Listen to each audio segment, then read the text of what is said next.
Cartoon bells. దయ కలిగిన మాయావి జింక మరియు సోమరిపోతు జంతువులు. అరే కోతిమిత్రమా, అరటి పండ్లు తొక్కలు ఇలా నేల మీద ఎందుకు పడేస్తున్నావు? అరే సారీ, నువ్వు ఇప్పుడు ఒక పని చెయ్యి. అడవిలో ఏదైనా ఒక మంచి డస్ట్బిన్ చూసి ఈ తొక్కలన్నీ అందులో పడేయి, సరేనా? ఒకరోజు ఉదయం చోటు జింక ఒక కొత్త అడవి వైపుకు వెళుతుంది. ఆ అడవి పేరు బ్లూ హెవెన్. బ్లూ హెవెన్ పేరులోనే తెలుస్తోంది ఇక్కడ చాలా ప్రశాంతంగా ఇంకా అందంగా ఉంటుందని. ఈ అడవి పేరు విన్నప్పటి నుండి నాకిక్కడికి రావాలనే కోరిక చాలా చాలా పెరిగింది.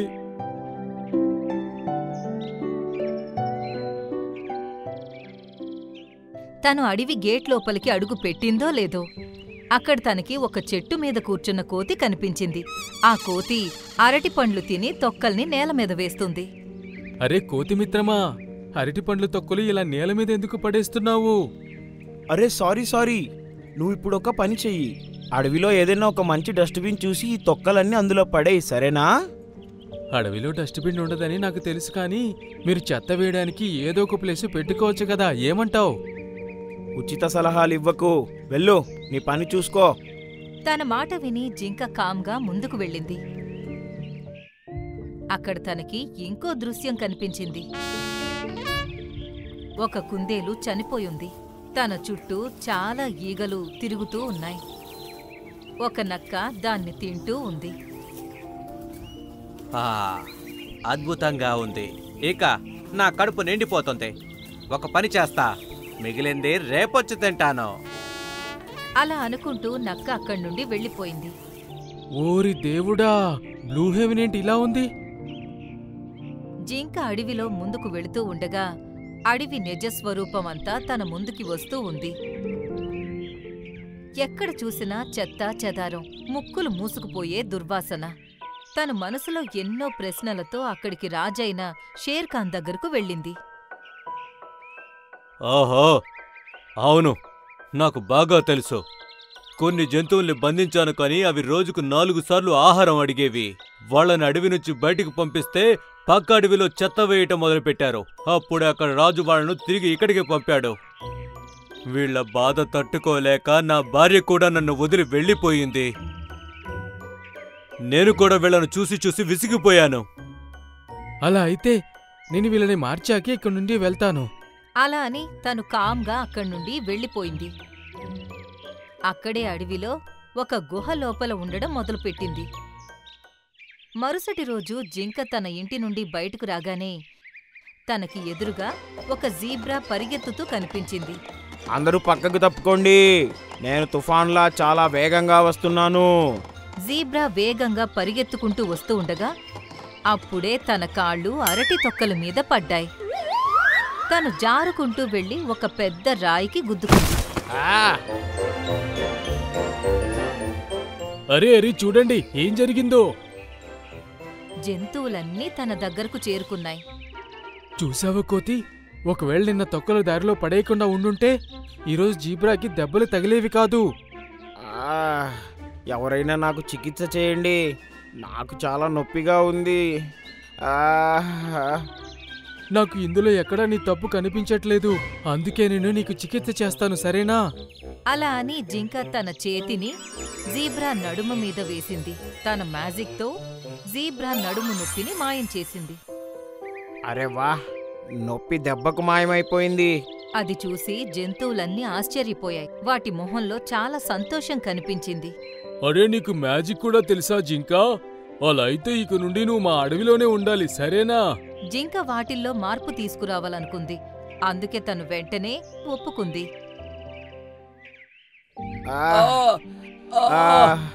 భగవంతుడా! మరుసటి రోజు మధ్యాహ్నం హైనా ఇంకా నక్క నేల మీద పడుకుని చాలా బాధపడుతూ ఉండడం జింక చూసింది. అరే, ఏమైంది మీ ఇద్దరికీ? నిన్న రాత్రి నుంచి నా కడుపులో నొప్పేస్తుంది. ప్రొద్దునకంతా ఆ నొప్పి ఎక్కువైపోయింది, కానీ ఇంకా నొప్పిని తట్టుకునే శక్తి లేదు. నా వల్ల అవ్వటం లేదు ఇది. మీ ఇద్దరూ రాత్రి ఏం తిన్నారు? నిన్న రాత్రి మాకొక చనిపోయిన మేక దొరికింది. రాత్రి మేము అదే తిన్నాము. మిగిలింది ఈరోజు ఉదయం తిన్నాము, మళ్ళీ మధ్యాహ్నం కూడా తిన్నాము. అయ్య బాబోయ్, ముందుగానే కుళ్ళిపోయిన మేకని మీరు 3 పూట్ల ఇంకా కుళ్ళపెట్టి తిన్నారని నాకు చెప్తున్నారా? అందుకే మీ ఇద్దరికీ స్టమక్ ఇన్ఫెక్షన్ అయ్యింది. బద్ధకం పక్కన పెట్టి పూట పూట ఆహారం సంపాదించుకుంటే అప్పుడు ఈ పరిస్థితి వచ్చేది కాదు. అయ్యో, ఇప్పుడేం చేయాలో చెప్పవా? మీ అడవిలో డాక్టర్ ఎవరూ లేరా?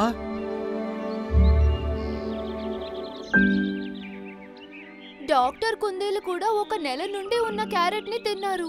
అప్పటి నుండి ఆయన ఆరోగ్యం కూడా బాగోలేదు. ఓరి దేవుడా, ఇక్కడ డాక్టర్ కూడా ఇంత సోమరిపోతా. ఒక పని చేయండి, నేనొక మూలిక పేరు చెబుతాను. మీలో ఎవరైనా నల్లకొండపైకి వెళ్ళి అది తీసుకురండి. అరే జింకా, నీకు మ్యాజిక్ వచ్చు కదూ, మరి నువ్వు వీళ్ళకి నయం చేయొచ్చు కదా. మమ్మల్ని నల్లకొండపైకి వెళ్ళమని ఎందుకు చెప్తున్నావు?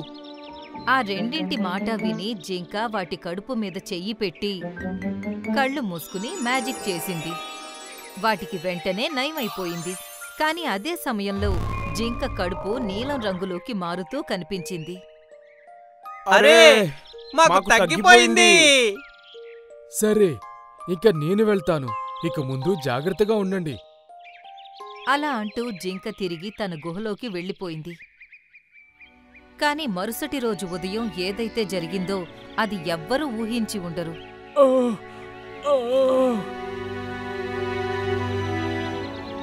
అరే, ఇదైతే జింక గొంతులా ఉంది. జంతువులన్నీ కలిసి జింక దగ్గరకు వెళ్ళాయి. అవి అక్కడ జింక నేల మీద పడుకుని నొప్పితో బాధపడుతూ కనిపించింది. తన పక్కనే షేర్ఖాన్ కూడా ఉన్నాడు. ఏమైంది జింకా, నువ్వెందుకు అలా అరుస్తున్నావు? నా కడుపులో చాలా నొప్పిగా ఉంది. కానీ నువ్వు ఫ్రెష్ ఆహారమే తింటావు, నీ గుహలో శుభ్రంగా ఉంటావు, మరి నీ ఆరోగ్యం ఎందుకు పాడయ్యింది? నేను నా మ్యాజిక్ సాయంతో కష్టాల్లో ఉన్న వాళ్ళకి సహాయం చేయగలను, ఎవరి ఆరోగ్యం బాగు చేయలేను. కానీ మీరు బలవంతంగా ఆరోగ్యం బాగు చేయించుకున్నారు.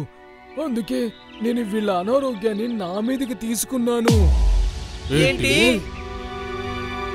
అవును, అందుకే మీ స్టమక్లో ఉన్న ఇన్ఫెక్షన్ అంతా ఇప్పుడు నాలోకి వచ్చేసింది. ఇక నేను ఎక్కువసేపు ప్రాణాలతో ఉంటాననే ఆశ నాకు లేదు. మీరందరూ చూసారా? మీ బద్ధకం కారణంగానే మన అడవిలో ఒక ముఖ్యమైన జంతువు చావు బ్రతుకుల్లో ఉంది. లేదు, మేము నిన్నలా చావనివ్వము జింకా. నువ్వు ఏ మూలిక గురించైతే చెప్పావో అది మాకు చెప్పు, మేం వెళ్ళి తీసుకొస్తాము. నల్లకొండపైన మీకు కొన్ని ఖజూరాల చెట్లు కనిపిస్తాయి. అందులో ఒక చెట్టుకి టమాటా సైజులో నల్ల ఖజూరాలు కనిపిస్తాయి. ఒకవేళ నేను అలాంటి నల్ల ఖజూరాలు తింటే నేను బ్రతికే అవకాశం ఉంది. నువ్వేం కంగారు పడకు జింకా, మేమిప్పుడే వెళ్ళి ఆ ఖజూరాలు తీసుకొస్తాము. మోటు కోతి, రాబందు, నక్క, ఇంకా జిరాఫీ, మీరు వెంటనే నాతో పాటు రండి. మనం త్వరగా వెళ్ళి అవి తీసుకురావాలి. సరే, పదండి వెళ్దాము. అవన్నీ కలిసి ఎంతో ఉత్సాహంతో వేగంగా నల్లకొండ వైపుకు బయలుదేరాయి. దాదాపు 1 గంట సమయంలో అక్కడికి చేరుకున్నాయి. అలా చూడండి, అక్కడుంది నల్ల ఖజూరాల చెట్టు. కోతి ఇంకా రాబందు, మీరిద్దరూ ఖజూరాలు తెంపే పనిలో ఉండండి. రాబందు ఎగురుకుంటూ చెట్టు పైకి వెళ్ళింది. అలాగే కోతి కూడా చెట్టెక్కింది.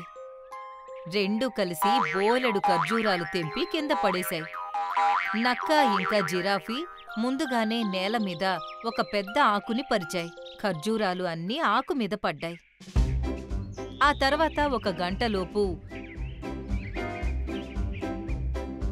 ఈలోపు జింక కళ్ళు కూడా మూసుకుపోయాయి. చోటు జింక, లేవు. కోతి జింకని తట్టి లేపింది. ఇదిగో ఈ ఖర్జూరాలు తిను. జింక ఒక్కొక్కటిగా 6 ఖర్జూరాల్ని తినింది. నెమ్మదిగా తనకి నొప్పి తగ్గిపోయింది. మీ అందరికీ చాలా చాలా కృతజ్ఞతలు. మమ్మల్ని క్షమించు ప్రియమైన జింక. మేము నీ మాటలను అస్సలు అర్థం చేసుకోలేదు. కానీ నిన్ను ఎక్కడ కోల్పోతామో అనే భయం మాకు అంత అర్థమయ్యేలా చేసింది. ఇంకా జంతువులన్నీ అడవిని శుభ్రం చేయడం మొదలుపెట్టాయి. 1 రోజులోనే అవి అడవి మొత్తాన్ని మార్చేశాయి. అడవి అంతా పచ్చదనం ఇంకా పువ్వుల సువాసనతో నిండిపోయింది. ఆ రోజు షేర్ఖాన్ భార్య కూడా తిరిగి అడవికి వచ్చేసింది. డార్లింగ్, అవి రెండు సంతోషంగా ఉండడం చూసి జింక ఇంకా మిగతా జంతువులకి చాలా సంతోషం వేసింది. ఇంకా జింక ఎప్పటికీ అక్కడే ఉండిపోయింది. పింక్ ఫారెస్ట్ అడవిలో చలికాలం మొదలయింది. వాతావరణంలో వస్తున్న మార్పుతో పాటు కొంచెం కొంచెం స్నోఫాల్ కూడా మొదలైంది. సాయంత్రం వరకు జంతువులు మంచులో ఎంజాయ్ చేసి వాటి ఇంటికి వెళ్లి పడుకున్నాయి. కాని మరుసటి రోజు టీను పిచ్చుక పడుకుని లేవగానే తనకి ఏదో విచిత్రంగా కనిపించింది. అరే, నేనున్న చెట్టు ఒక్క రాత్రిలోనే ఎందుకింత బలహీనంగా అయిపోయింది? దీని ఆకులు రాలే విధానం చూస్తుంటే శరతృతు వచ్చిందేమో అనిపిస్తుంది. అప్పుడే ఎదురుగా ఉన్న చెట్టుపై నుండి సోను పావురం ఇలా అంది. అయ్యో దేవుడా, నా చెట్టేంటి ఇలా ఖాళీ అయిపోయింది? నా గూడు కూడా మంచుతో నిండిపోయింది. అవి రెండూ చుట్టుపక్కల తిరగడానికి వెడితే అడవి అంతా ఇదే పరిస్థితి కనిపించింది. అన్ని చెట్ల ఆకులు రాలిపోయాయి. అలాగే పక్షులన్నింటికీ కష్టాలు వచ్చాయి. అంతేకాదు ఆకులన్నీ నేలమీద రాలడంతో ఇప్పుడు జంతువులకి కూడా సమస్య మొదలైంది. జంతువులన్నీ ఒకచోటికి చేరి చర్చించుకోవడం మొదలుపెట్టాయి. చెట్టుకున్న ఆకులు రాలడం వల్ల నేరుగా మంచు మన గూడులో వచ్చి పడుతుంది. చలికాలం అంతా మనం ఇలా ఎలా గడుపుతాము? నిజంగా చలికాలంలో శరతృతువు రావడం చాలా ఇబ్బందికరంగా ఉంటుంది. అదే సమయంలో అవన్నీ చూశాయి. నదిలో ఏదో కొట్టుకొస్తున్నట్టుగా కనిపించింది. అదేంటి? నక్క మాట విని అన్నీ నది ఒడ్డుకు చేరుకున్నాయి. అక్కడ వాటికి ఒక గూడు కనిపించింది. అందులో అప్పుడే పుట్టిన ఒక చిన్న గోరింక పడుకుని ఉంది. మోంటూ కోతి ఆ గూటిని తీసుకొచ్చి చెట్టు కింద పెట్టింది. అన్నీ దాన్నే చూస్తూ ఉన్నాయి. ఓ, ఈ గోరింక ఎంత ముద్దుగా ఉంది. తన కళ్ళు కూడా ఇంకా తెరవలేదు. అవును, ఎలా అనిపిస్తుందంటే ఇది ఇప్పుడే పుట్టినట్టు అనిపిస్తుంది. కానీ వాళ్ళ అమ్మ ఎక్కడుంది? దీని ముక్కు బంగారంలా మెరుస్తుందేంటి? ఇటువంటి ముక్కు నేనిప్పటి వరకు ఎవ్వరికీ కూడా చూడలేదు. జంతువులన్నింటికీ గోరింక గురించి కంగారు మొదలైంది. పక్షులన్నీ మంచు నుండి తప్పించుకోవడానికి అవన్నీ తమ గూటిని గుహ లోపలే కట్టుకున్నాయి. అందుకే ఆ పక్షి గూటిని కూడా అవన్నీ తీసుకెళ్లి నక్క గుహ లోపలే పెట్టాయి. అదే గుహ లోపల పావురం ఇంకా టీను కూడా గూడు కట్టుకున్నాయి. అవి ఆ పక్షిని జాగ్రత్తగా చూసుకుంటున్నాయి. మరుసటి రోజు తను కళ్ళు తెరిచి అన్నింటినీ వింతగా చూస్తుంది. ఓ, ఇది ఎంత ముద్దుగా ఉందో. మనం దీనికి ఏం పేరు పెడదాము? అవును, మనమే తనకి పేరు పెడదాము. చింకీ అనే పేరు ఎలా ఉంటుంది? అవును చింకీ, పేరు బాగుంది. కొద్ది రోజుల్లో చింకీ మాట్లాడడం ఇంకా ఎగరడం నేర్చుకుంది. చింకీ, ఒకవేళ మా అడవిలో చెట్లు మంచిగా ఉంటే మేం నీకు ఒక కొత్త గూడు కట్టించేవాళ్ళము. లేదు నక్క పిన్ని, మీరందరూ నన్ను చాలా బాగా చూసుకుంటున్నారు. నాకదే చాలు. మా అమ్మ లేని లోటు మీరు నాకు తెలియనివ్వడం లేదు. అప్పుడే ఒక వుడ్ పీకర్ చెట్టుని తన ముక్కుతో కొట్టడం చింకీ చూసింది. అరే, మీరేం చేస్తున్నారు? ఇలా చేయడం చాలా సరదాగా ఉంటుంది చింకీ. కావాలంటే నువ్వు కూడా చేసి చూడు. తన మాట విని చింకీ కూడా చెట్టు పైకెక్కి ముక్కుతో కొట్టడం మొదలుపెట్టింది. తను ముక్కుతో కొట్టగానే ఆ చెట్టు మెరవడం మొదలయ్యింది. అలాగే ఆ చెట్టు కూడా పచ్చగా మారింది. అరే, ఏంటి ఈ వింత? అది చూసి అన్నీ ఆశ్చర్యపోయాయి. అప్పుడు నక్క ఇలా అంది. చూస్తుంటే చింకీ ముక్కు మాయావిలా ఉన్నట్టుంది. మీరేం మాట్లాడుతున్నారు? నాకేం అర్థం కావడం లేదు. చింకీ, నీ ముక్కులో మ్యాజిక్ ఉంది. దాంతో ముట్టుకోగానే ఎండిపోయిన చెట్లు తిరిగి మళ్ళీ పచ్చగా మారుతున్నాయి. నాకు సంతోషంగా ఉంది, నేను మీకు సహాయపడగలుగుతున్నందుకు. మీరు చూస్తూ ఉండండి, నేను కొద్ది రోజుల్లోనే ఈ అడవి మొత్తాన్ని పచ్చగా మార్చేస్తాను. చింకీ ఎంతో శ్రద్ధతో తన పని మొదలుపెట్టింది. కాని అడవి చాలా పెద్దది. తను ఒక్కొక్కటిగా చెట్లను తన ముక్కుతో పొడిచి చెట్లని పచ్చగా చేస్తూ ఉంది. దాదాపు 14 రోజుల్లో ఆ అడవి మొత్తం ముందులాగా పచ్చదనంతో నిండిపోయింది. పక్షులన్నీ తమ గూళ్లను చెట్టుపైనే పెట్టుకుని ప్రశాంతంగా ఉండడం మొదలుపెట్టాయి. కొద్ది రోజుల తర్వాత అడవిలోకి ఒక గోరింక వచ్చింది. నువ్విక్కడున్నావా? నేను నీకోసం ఎక్కడెక్కడో వెతికాను. అరే, ఎవరు నువ్వు? నేను చింకి వాళ్ళ అమ్మని. గ్రీన్లాండ్ అడవిలో ఉంటాను. తను పుట్టాక నేను నీళ్లు తాగడానికి చెరువు దగ్గరికెళ్ళాను. ఇంతలోనే తననెవరో తీసుకెళ్లిపోయారు. నేను తిరిగొచ్చి చూస్తే నా గూడు ఖాళీగా ఉంది. తల్లి గోరింక కళ్లల్లో నీళ్లు చూసి అన్నీ కరిగిపోయాయి. నేను నా బిడ్డని తీసుకెళ్ళొచ్చా?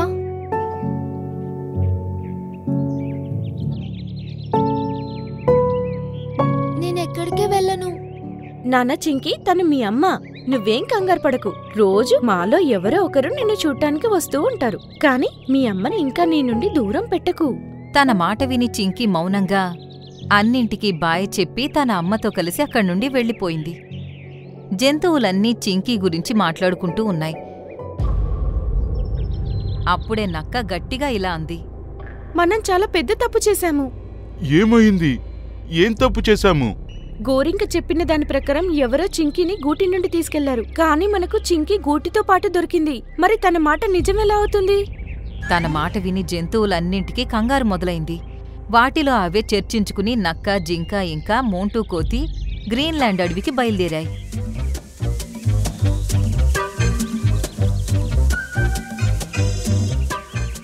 దారిలోనే వాటికి చింకి ఇంకా గోరింక కనిపించాయి. వాటినక్కడే ఆపేశాయి.